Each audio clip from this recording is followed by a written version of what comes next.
अस्सलाम वालेकुम रहमतुल्लाह। तो कैसे हैं आप लोग? उम्मीद है कि ठीक होंगे।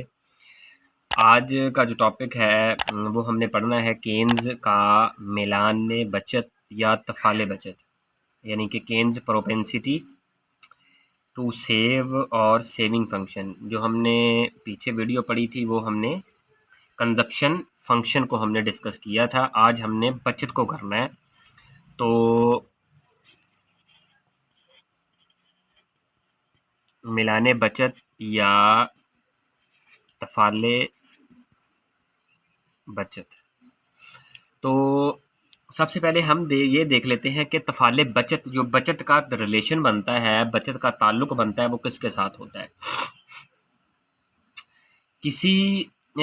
किसी मईशत में होने वाली जो बचतों का इन्हिसार होता है वो होता है आमदनी पर। चुनाचे बचतों और आमदनियों के दरमियान पाए जाने वाला ये तफ़ाले बचत कहलाता है, यानी कि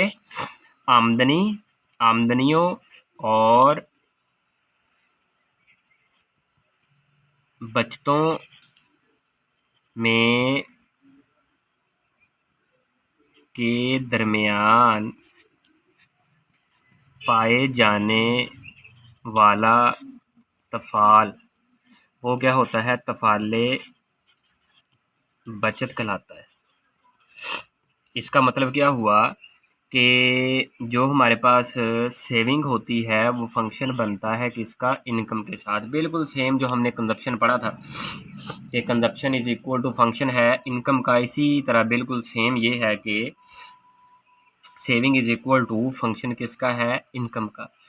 अब हमने ये देखना है कि इनकम अगर बढ़ेगी तो सेविंग पर क्या असर पड़ेगा, ऑटोमेटिकली सेविंग बढ़ेगी। अगर इनकम हमारी कम होगी तो सेविंग कम होगी। तो इसका मतलब इन दोनों के दरमियान स्लोप कौन सा है, पॉजिटिव। तो अब आमदनी में इजाफे के साथ साथ लोगों की बचतों में भी इजाफा होता है और आमदनियों में कमी के साथ बचतों में भी कमी होती है। इससे ये ज़ाहिर होता है कि केन्स के नज़दीक मईशत की बचतों का इन्हिसार सिर्फ़ और सिर्फ उसकी आमदनी पर होता है।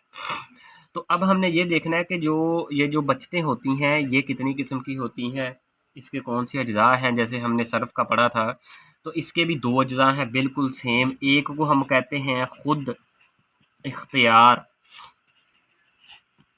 बचतें और दूसरे नंबर पर तरगीब याफ्ता। अब ये खुद इख्तियार बचतें कौन सी होती हैं, ये इससे मुराद वो बचतें हैं जो सिफर आमदनी पर भी की जाती है, यानी कि अगर हमारी इनकम नहीं है तो फिर भी हम बचतें कर रहे होते हैं। कैसे कर रहे होते हैं, मैं एक मिसाल से समझाता हूँ, थोड़ी सी टेक्निकल है। सबसे पहला महीना आपकी इनकम है जी 2000 रुपये, ये इसको समझना थोड़ा सा। 2000 रुपये इनकम है और आप उसमें से 2400 खर्च कर रहे हैं। ये हमारे पास क्या हो गया, सी। कितना खर्च कर रहे हैं, 2400। तो अब हमने सेविंग का फार्मूला पढ़ा है, saving is equal to Y minus C. तो वाई कितना आ गया जी हमारे पास 2000 और से जो कंजप्शन है वो कितनी आ गई जी 2400। तो ये -400 क्या हो गया जी, सेविंग हो गई। यानी कि आपने उधार लेके या किसी से मांग मूंग के ना खर्च किए हैं। तो चूंकि सेविंग का फार्मूला हमने पढ़ा है कि वाई हमने अपने इनकम में से कंजप्शन को हमने करना है माइनस, तो जो भी आएगा वो हमारे पास क्या होगा, सेविंग। इसी वजह से जब सेविंग की इक्वेशन बनती है तो सबसे पहले इक्वेशन में CO आता है वो हमेशा जो खुद इख्तियार बचतों को ज़ाहिर करता है वो माइनस में होगा। ये याद रख लें, वो हमेशा किस में होगा, माइनस में होगा। या इसको हम यानी कि ये देख लें, सेविंग इज़ इक्वल टू या तो SO भी इसको लिख सकते हैं या CO, तो ये दोनों क्या होंगे, माइनस में। ये याद रख लें, ये बहुत इम्पोर्टेंट है। तो इसका जो है आगे मैं इसका फंक्शन भी लिखूँगा और इसको मैं आपको समझाऊँगा पूरा कैसे कैसे है। अच्छा, अब खुद इख्तियार बचतें वो होती हैं जो हर हाल में कह लें करते हैं, सिफर आमदनी पर भी ये बचतें लाजमी होती हैं। आगे दूसरे नंबर पर क्या होगा,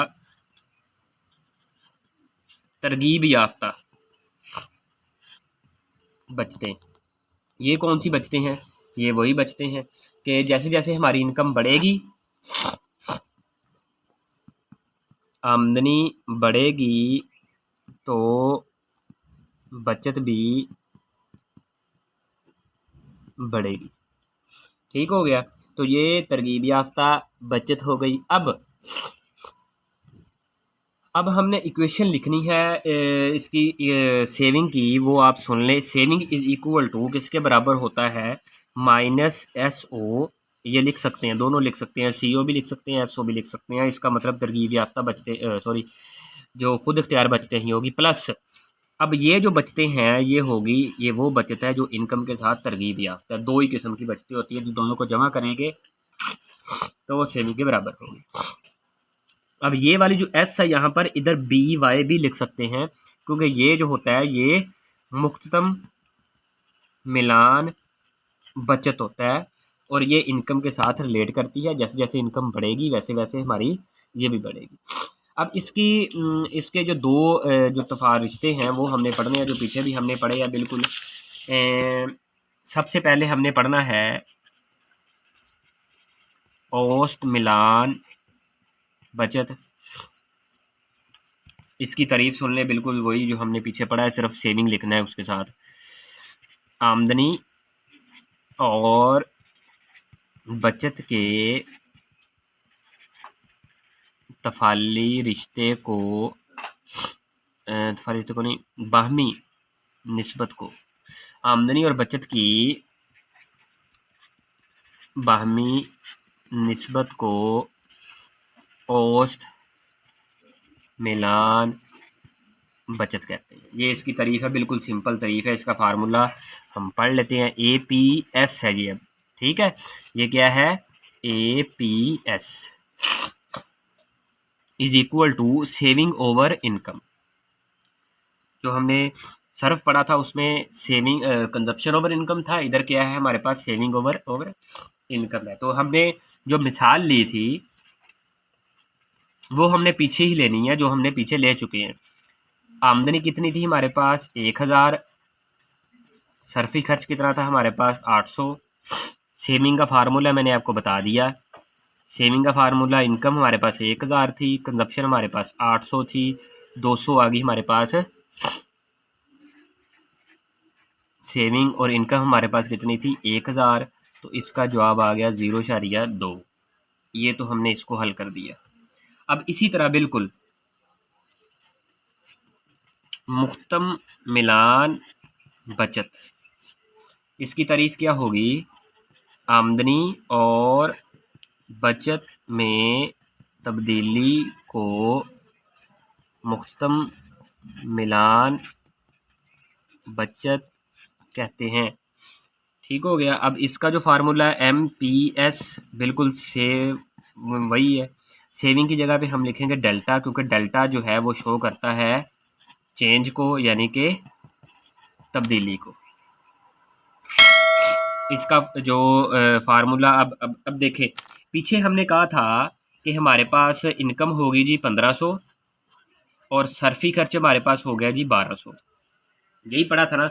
और फिर हमने पढ़ा था कि आमदनी में जो तब्दीली है वो थी 500 की, और जो सर्फी खर्च उसमें तब्दीली थी 400 की। अब इसी चीज़ को मद्देनजर रखकर हमने उसमें वैल्यूज़ पुट करनी है।